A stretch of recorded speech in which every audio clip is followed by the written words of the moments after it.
بسم اللہ الرحمن الرحیم۔ السلام علیکم۔ میری خالہ نے مجھے شہر میں بلا لیا کہ یہاں آ کر پڑھائی مکمل کروں۔ میں خالہ کے گھر رہنے لگا، لیکن مجھے رات کو ایسا لگتا کہ کوئی میرے ساتھ سو رہا ہے، لیکن میں خواب سمجھ کر بھول جاتا۔ ایک رات مجھے ہوش آئی تو میری روح لرز گئی جب خالہ کو میں شروع سے ہی نیند کا بڑا پکا تھا، اور ایک بار سو جاتا تو اس کے بعد شور شرابہ ہوتا یا ڈھول بجتا، میری نیند میں خلط کبھی نہیں آتی۔ میں رات کو سوتا تو صبح سے پہلے میری آنکھ نہیں کھلتی تھی، اور صبح بھی تب اٹھتا جب اماں مجھے اچھی طرح جھنجھوڑ کے نہ اٹھاتی۔ شاید یہ ہی بے فکری کا زمانہ تھا۔ میں نے 10ویں پاس کی اور 11ویں میں داخلہ لینے کے بارے میں سوچ رہا تھا۔ ایک دن میری امی نے کہا کہ گاؤں میں کوئی بھی کالج نہیں ہے، اس لیے تمہیں قریبی شہر میں جانا پڑے گا، اور میرا دھیان تمہاری طرف ہی لگا رہے گا۔ آج ہی تمہاری خالہ روشن کا فون آیا تھا کہ اس کا عملہ نوکری کے لیے سعودیہ جا چکا ہے، اور اولاد کوئی ہے نہیں، اس کی بیچاری اکیلی ہی رہتی ہے۔ ایسا کرو کہ تم شہر چلے جاؤ اور اس کے ساتھ رہو، اور اپنی پڑھائی پر دھیان دو۔ وہاں جا کر مکمل کر لو پڑھائی، کبھی نہ کبھی تمہارا ساتھ مل جائے گا، اور میں بھی تمہاری طرف سے بے فکر ہو جاؤں گی۔ مجھے بھی اماں کی بات ٹھیک لگی تھی، اسی لیے میں نے ٹرین پکڑی اور کراچی شہر میں پہنچ گیا۔ ایک میں جانتا تھا کہ یہ آنکھیں پڑھائی زیادہ اہمیت رکھتی ہیں۔ اگر مجھے کراچی کی ڈگری ملی تو نوکری بھی اچھی مل جائے گی۔ گاؤں میں لوگ اپنے بچوں کو ذرا دیر سے اسکول میں بھیجتے ہیں، اس لیے 17 سال کی عمر میں میں میٹرک پاس کیا تھا۔ میرے ابا اور اماں دونوں ہی قد کاٹ کے اونچے لمبے اور صحت مند تھے، اس لیے میں نے 17 سال کی عمر میں میٹرک پاس کیا تھا۔ 5 سال بعد میں خالہ کے پاس کراچی گیا تھا۔ فون پر ہی میں نے خالہ سے ان کے گھر کا پتہ پوچھ لیا۔ جیسے ہی میں پاچھتے ہوئے گھر پہنچا تو دروازے پہ ہی کھڑی ہو کر میری ہی شاید منتظر تھی، دائیں بائیں گلی میں دیکھ رہی تھی۔ میں نے ٹیکسی ان کے گھر کے پاس رکوائی اور سامان نیچے اتارا۔ مجھے دیکھ کر وہ تھوڑا سا گھبرا کے پیچھے ہٹی، کہنے لگی کون ہو تم؟ حالانکہ اجنبی نظریں اور حیرت سے کیا گیا سوال سن کر میں ہنسنے لگا۔ میں نے کہا آپ کا حامد اور کون خالہ؟ تو وہ مجھے دیکھ کر حیرت میں ڈوب چکی تھی، کہنے لگی کہ ماشاءاللہ سے کیا قد کاٹ نکالا ہے تم نے، مجھے اندازہ نہیں تھا۔ یہ کہہ کر خالہ نے مجھے اپنے سینے سے ہی لگا لیا، اور میں شروع سے ہی شرمندہ طبیعت کا مالک تھا، خواتین سے ذرا دور ہی رہتا تھا، اس لیے میں نے امی سے بھی صرف ہاتھ ہی ملایا کرتا تھا۔ پھر میں نے خالہ کی جانب ہاتھ ہی بڑھایا تھا کہ وہ تو میرے ساتھ ہی لگ گئیں۔ میں 5 سال بعد آیا تھا، اس لیے خالہ کی محبت کے سامنے کچھ بول نہیں سکا، لیکن میں نہیں جانتا تھا کہ یہ محبت مجھے کتنی مہنگی پڑنے والی ہے۔ خالہ مجھ سے پیچھے ہٹی تو میرا چہرہ دونوں ہاتھوں سے لے کر میرے ماتھے کو بوسہ دینے لگی، پھر کہنے لگی اندر آؤ۔ میں نے اپنے ہاتھ سے اپنی پیشانی کو 4 دفعہ صاف کیا تھا۔ مجھے ان چہروں سے بڑی ہی گھن آتی تھی، نہ جانے کیوں، لیکن بچپن سے ہی میں ذرا خواتین اور لڑکیوں سے دور ہی رہتا تھا۔ مجھے اپنی مخالف جنس میں اس طرح بھی دلچسپی نہیں تھی۔ میرا مقصد اچھی تعلیم حاصل کرنا اور ایک اچھی جاب میرا خواب تھا، اور اسی کی تکمیل کے لیے میں گاؤں سے شہر آیا تھا۔ میری خالہ نے کھانے کا بہت اچھا انتظام کیا۔ میں نے کھانا کھایا تو سونے کے لیے اپنے کمرے میں پہنچنے لگا۔ خالہ کہنے لگی کہ میں نے تو خوب ساری باتیں تم سے کرنی ہیں، تم کیا اتنی جلدی سونے کی بات کر رہے ہو؟ میں نے خالہ سے کہا کہ اتنا لمبا سفر کر کے آیا ہوں، باتیں ہم لوگ کر لیں گے، پھر مجھے کل صبح ہی کالج میں اپنے داخلے کے لیے بھی جانا ہے، اس لیے میں سونا چاہتا ہوں۔ میری طرف سے تو شبہ خیر۔ میں شام کو ہی پہنچا تھا، اور کھانا کھانے کے بعد میری آنکھوں میں نیند اترنے لگی تھی۔ اپنی خالہ کا مایوس چہرہ دیکھ کر بھی میں اپنی پیاری نیند کو ترجیح دی تھی۔ خالہ نے مجھے ایک کمرے کی طرف اشارہ کر کے کہا کہ تم یہاں سو جاؤ۔ میں خاموشی سے جا کے سو گیا۔ رات کا سویا میں صبح ہی اٹھا تھا، وہ بھی خالہ کے جھنجھوڑنے پر۔ ایک بار وہ کہنے لگی کہ حامد اٹھ جاؤ، تم نے کالج جانا ہے اپنے داخلے کے لیے۔ ایک آواز میرے کان میں پڑی تو میں ہڑبڑا کر اٹھ بیٹھا، اور ایک گھڑی دیکھی تو 7 بجنے کا وقت تھا۔ جلدی تیار ہوا اور ناشتہ کر کے خالہ کے گھر کی قریبی کالج میں ہی میں نے داخلے کے لیے اپلائی کیا تھا۔ میں بہت اچھے نمبروں سے پاس ہوا تھا، اس لیے مجھے کالج میں داخلہ بھی مل گیا۔ میں نے پڑھائی کا باقاعدہ آغاز بھی کر لیا تھا، اور اس کے بعد میرے ساتھ کچھ عجیب و غریب سے واقعات ہونے لگے۔ گھر آتا تو خالہ میرے لیے کھانا تیار رکھتی تھی۔ ایک بار میں ٹیبل پر کھانا کھانے بیٹھا تو میرے برابر میں ہی بیٹھ گئی۔ میری جان اس وقت نکلی جب خالہ نے اپنے ہاتھ سے میرے گھٹنے سے ذرا اوپر رکھا تھا اور اچھل پڑا۔ میں بھلا یہ کیا حرکت ہے؟ میرے یوں چونکنے پر خالہ نے فوراً ہاتھ پیچھے کر لیا۔ کہنے لگی کہ تمہیں کیا ہوا ہے؟ میں نے نفی میں سر ہلا دیا۔ میرا چہرہ دیکھنے لگی۔ کہنے لگی تم تو بالکل بھی بھائی صاحب جیسے نکلے ہو۔ یہ کیا؟ انہوں نے یہ کہہ کر ٹھنڈی آہ بھری اور پھر میرے کندھے کو سہلانے لگی۔ مجھے ویسے ہی ان چیزوں سے سخت چڑ تھی، پتہ نہیں نہ جانے کیوں، لیکن اس دن میں دوپہر کا کھانا ٹھیک سے کھا نہیں پایا تھا۔ مگر میں نے اس دن سوچا کہ خالہ ہے، لیکن میری پریشانی میں اس وقت اضافہ ہوا جب یہ سلسلہ جاری ہونے لگا۔ ایک بار میں رات کو سو رہا تھا کہ مجھے لگا کہ جیسے ہی کوئی میرے چہرے پر اپنا ہاتھ پھیر رہا ہے۔ میں ہڑبڑا کر اٹھا تھا کہ مجھے لگا کہ شاید میرا کوئی وہم تھا، لیکن جس وقت میری آنکھ کھلی تو اپنا بیڈ دیکھ کر میرا خون کھول اٹھا تھا، کیونکہ میرے بیڈ کی دوسری جانب کی چادر کچھ بکھری سی تھی۔ بہرحال میں تیار ہو کر جیسے ہی کمرے سے باہر آیا، کمرے سے یہ دیکھتی ہی خالہ کی ٹیبل پر ناشتہ لگا رہی تھی، اور 7 بجے کا وقت تھا، اور میری خالہ یوں تھی جیسے نہا کر آئی ہو۔ ان کے بال بالکل بھیگے ہوئے تھے، بلکہ بالوں سے پانی ٹپک رہا تھا۔ موسم بھی سرما تھا۔ پہلے تو مجھے حیرت ہوئی کہ انہوں نے کیا ضرورت پڑی کہ صبح ہی صبح نہانے کی، وہ بھی تو اتنی سردی میں کوئی بات تھی جس نے مجھے چوکنے پر مجبور کر دیا تھا۔ میری طرف دیکھ کے مسکرائی جا رہی تھی۔ خالہ، میں ناشتہ کرنے کے لیے بیٹھا تو چائے میرے سامنے رکھ دی۔ میں نے 1-2 بسکٹ چائے کے ساتھ کھائے اور پھر چائے پینے لگا۔ پھر تو خالہ کہنے لگی کہ مجھے نہیں پتا تھا کہ تم سوتے ہوئے اتنے پیارے لگتے ہو۔ یہ سننا تھا کہ چائے سیدھی جا کر میرے حلق میں لگی تھی۔ میں بری طرح کھانسنے لگا کہ وہ فٹافٹ میرے پاس آ گئی۔ میری کمر پر دھیرے سے دھیرے ہاتھ پھیرے کر سہلانے لگی۔ میں فوراً سے کھڑا ہو گیا۔ میں نے اپنے بیگ اٹھا کر گھر سے باہر نکل گیا۔ مجھے یاد آنے لگا کہ جسے میں نے اپنا گمان یا خواب سمجھ رکھا تھا وہ شاید میرا خواب نہیں تھا۔ میں نے خود کو جھٹکا کہ نہیں، شاید وہ صبح مجھے سکول کے لیے جگانے آئی ہوں گی، تب انہوں نے مجھے دیکھا ہوگا، اس لیے ایسا کہہ دیا۔ ایسا کیسے ہو سکتا ہے کہ وہ میری خالہ ہے، میری ماں کی سگی بہن ہے، میری ماں جیسی ہے؟ مجھے اپنی حالت کے بارے میں ایسا نہیں سوچنا چاہیے۔ جب بھی میں گھر آتا خالہ میرے ساتھ بیٹھی رہتی اور کہتی کہ مجھ سے باتیں کرو۔ میں پورا دن گھر میں ہی بور ہو جاتی ہوں، اور اگر میں ان کے ساتھ بیٹھ جاتا اور پھر میرے ہاتھ کمر پر ہاتھ پھیرنے لگتی، کبھی ہاتھ سہلانے لگتی، کبھی کندھا سہلاتی، مجھے یہ چیزیں جتنی ہی بری لگتی تھیں اتنا ہی میری خالہ یہ حرکتیں میرے ساتھ کرتی تھی۔ اس کا حل میں نے یہ نکالا کہ میں کالج سے آتے ہی چھوٹے بچوں کو ٹیوشن پڑھانے کے لیے چلا جاتا تھا، اور پھر میں شام کو ہی گھر واپس لوٹتا تھا۔ میری کوشش ہوتی تھی کہ زیادہ سے زیادہ وقت گھر سے باہر گزاروں۔ انہی دنوں میری مبشرہ سے دوستی ہو گئی، جہاں میں پڑھانے جاتا تھا، اور ان کی بڑی بہن تھی اور وہ 9ویں کلاس میں پڑھتی تھی۔ میں اس کے چھوٹے بہن بھائیوں کو پڑھاتا تھا جو کہ 5ویں 6ٹھی جماعت کے طالب علم تھے، لیکن جب اس کی کسی چیز میں مشکل پیش آتی تو میں اسے بھی سمجھا دیتا۔ وہ کافی باتونی قسم کی لڑکی تھی، لیکن تھی وہ بہت خوبصورت پیاری۔ میں ایسا لڑکا تھا تو نہیں، لیکن نہ جانے کیوں مجھے وہ اچھی لگنے لگی تھی۔ اس لیے ہم نے فون نمبر کا تبادلہ بھی کر لیا، لیکن ہم لوگ بات چیت کبھی کبھی ہی کرتے تھے۔ ہماری باتیں زیادہ تر اسی موضوع پر ہوتی تھیں کہ ہمیں مستقبل میں ایک اچھی فیلڈ کا انتخاب کرنا چاہیے۔ ویسے تو وہ پڑھائی میں بہت اچھی تھی، گریڈ لیتی تھی، لیکن کیمسٹری فزکس میں اسے اچھے مشکل پیش آتی تھی۔ میں اس کی مدد کر دیتا۔ اس کی وجہ شاید یہ تھی کہ پسند ناپسند بہت ملتی تھی۔ ہمارے سبجیکٹس بھی ایک جیسے ہی تھے۔ شام کے وقت جب میں ٹیوشن پڑھانے واپس آیا تو خالہ نے چائے بنائی تھی۔ میں نے چائے اپنے ہی کمرے میں لے جانے کا لگا تو کہنے لگی کہ حمید تھوڑی دیر میرے پاس ہی بیٹھ جاؤ۔ میں خالہ کے پاس بیٹھ گیا، لیکن اسی وقت مبشرہ کی کال آ گئی۔ میں نے جب کال پر مبشرہ کا نام دیکھا تو فوراً سے اٹھ کر باہر صحن میں چلا گیا۔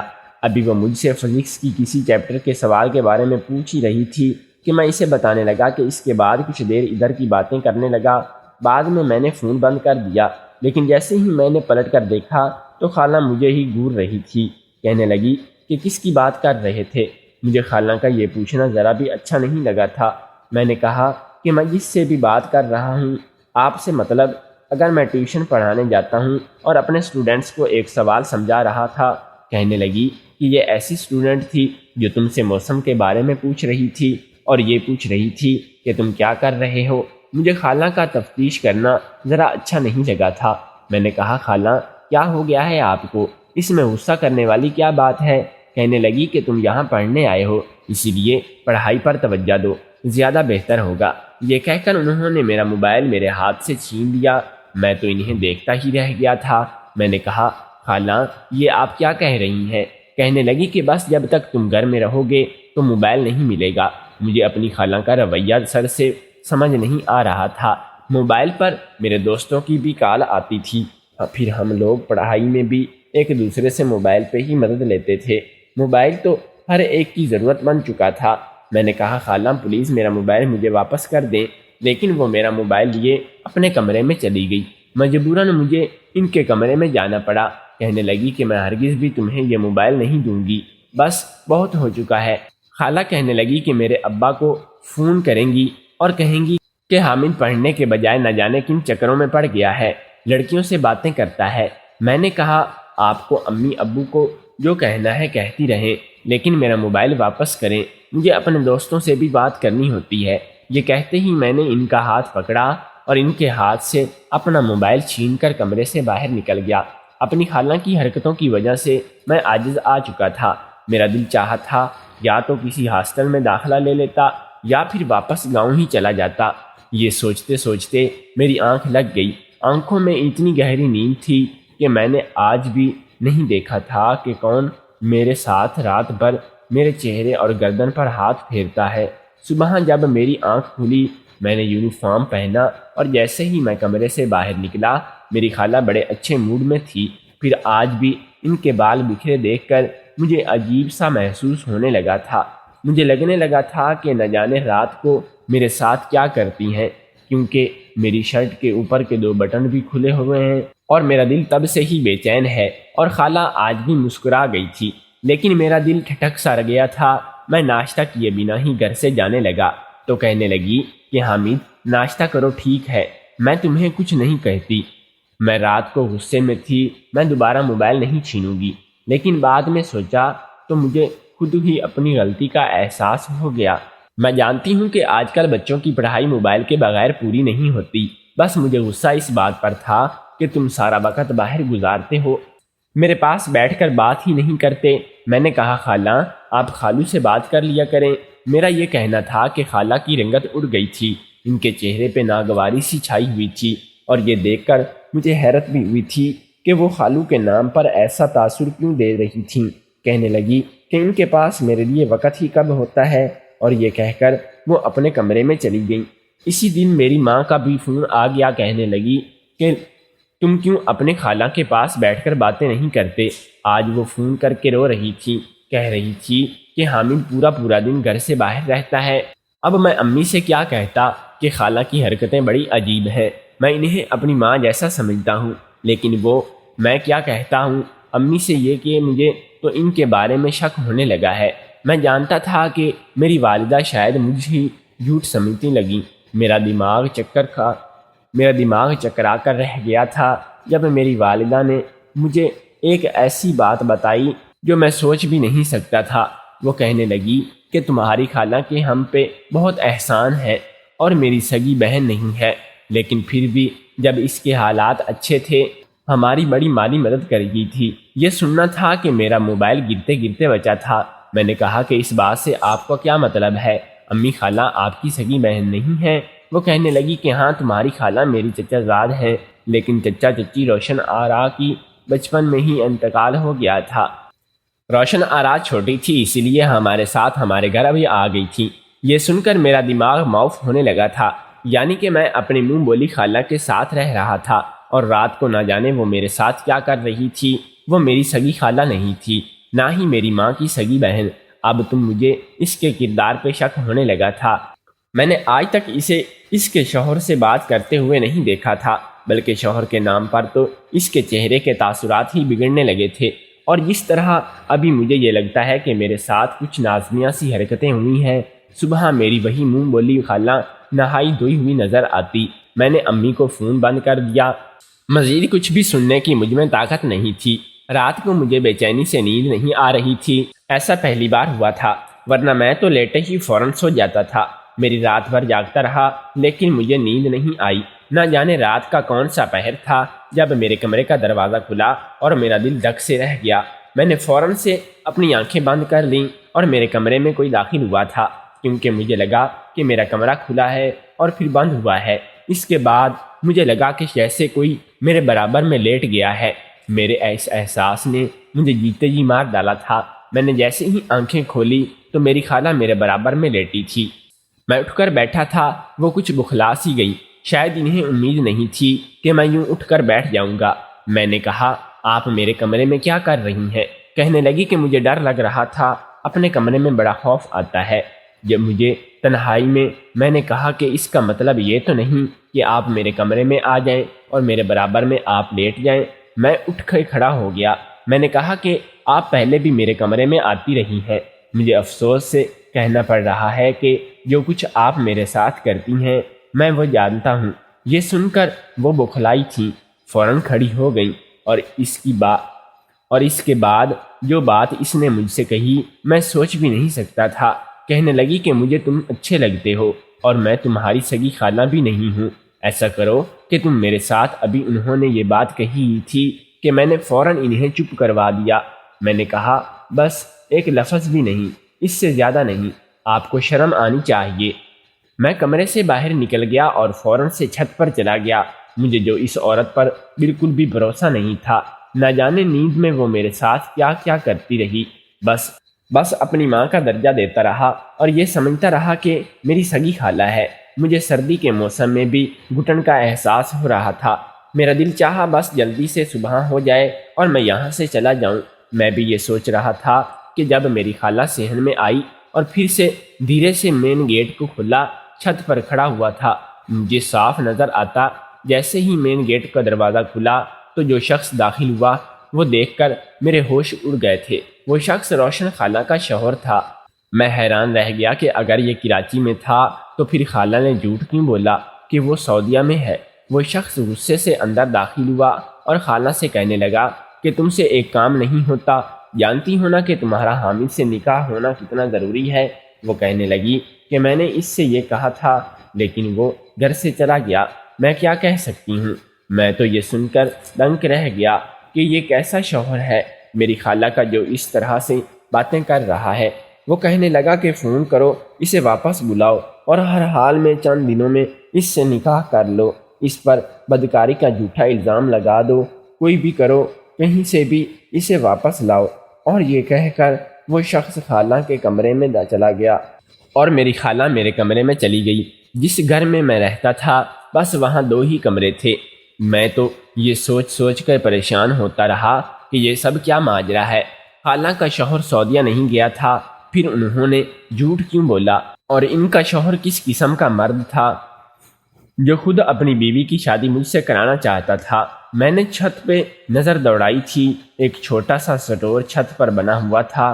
میں نے اس کا دروازہ کھولا اور وہیں رکھی ٹوٹی چارپائی پر لیٹ گیا۔ جیسے تیسے مجھے رات تو گزارنی تھی، نہ جانے کب اور کیسے، لیکن مجھے نیند لگ گئی تھی۔ میں نیند کی وادیوں میں کھو گیا تھا۔ صبح کی روشنی اور چڑیوں کی آواز سے میری آنکھ کھلی تھی۔ میں یہی سوچ رہا تھا کہ خالہ اور اس کے شوہر کو اٹھنے سے پہلے مجھے گھر سے نکل جاؤں۔ جیسے ہی میں نیچے اترا، عین اسی وقت خالہ کے کمرے کا دروازہ کھلا تھا۔ خالہ کا شوہر مجھے دیکھ چکا تھا اور اس سے پہلے کہ میں مین گیٹ کی طرف جاتا اس نے مجھے پکڑ لیا۔ کہنے لگا کہ تم ایسے نہیں جا سکتے۔ میں نے کہا کہ کس قسم کے انسان ہیں آپ، ہوش میں ہیں؟ کیا کہہ رہے ہیں؟ میری ایک بات کان کھول کے سن لیں کہ میں کسی بھی قیمت پر خالہ سے شادی نہیں کروں گا۔ میرا بلند لہجہ سن کر خالہ بھی اٹھ کر باہر آ گئی، مجھے دیکھ کر حیران بھی تھیں، اور ان کا شوہر کہنے لگا کہ یہ چھت پر جا کر چھپ گیا تھا، شکر کرو کہ کہیں بھاگا نہیں، ورنہ ہمارے ساتھ ہاتھ سے یہ چانس بھی چلا جاتا۔ کہنے لگا کہ میں اسے ابھی کمرے میں بند کر دیتا ہوں اور نکاح کی تیاری کرتا ہوں۔ یہ سن کر میرے ہوش اڑ گئے۔ میں نے کہا کہ آپ میرا نکاح زبردستی نہیں کر سکتے۔ میرا یہ کہنا تھا کہ میری خالہ ہاتھ جوڑ کے میرے سامنے رونے لگی، کہنے لگی کہ خدا کے لیے انکار مت کرو، تمہاری وجہ سے ہمارا گھر بچ جائے گا۔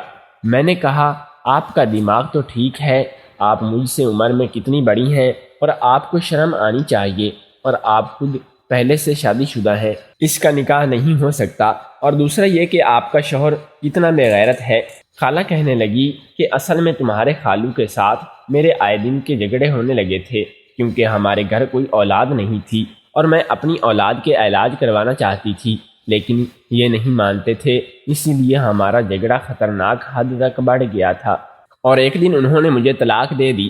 ہم نے یہ بات کسی کو نہیں بتائی۔ انہیں جب اپنی غلطی کا احساس ہوا تو طلاق ہو چکی تھی، لیکن ہم لوگ گناہ کی زندگی نہیں جینا چاہتے تھے، اس لیے مجھے تمہارا خیال آ گیا کہ تم چھوٹے ہو، ہماری باتوں میں آ جاؤ گے، اور پھر تمہیں ڈرا دھمکا کر میں تم سے نکاح کر لوں گی، اور اس طرح ہمارا حلالہ ہو جائے گا۔ میں ان کی بات سن کر ششد رہ گیا۔ بھائی یہ کون سا طریقہ تھا؟ میں نے کہا کہ مجھے پھر بھی یہ نکاح نہیں کرنا۔ میں میری خالہ کو کہنے لگی کہ یہ بس لفظ ہی کا نکاح ہوگا۔ میں نے کہا کہ میں کیسے مان لوں، آپ تو بنا نکاح کے ہی نہ جانے میرے ساتھ کیا کیا کرتی رہی ہیں۔ کہنے لگی کہ وہ میں نہیں تمہارے خالو تھے، لیکن مجھے پھر بھی افسوس تھا کہ ایسا قدم اٹھایا ہی کیوں جاتا ہے جس کا پچھتاوا بعد میں ہو۔ اگر آپ کو ہماری کہانی پسند آئی ہو تو کمنٹ میں اپنی رائے کا اظہار ضرور دیجیے گا۔ شکریہ۔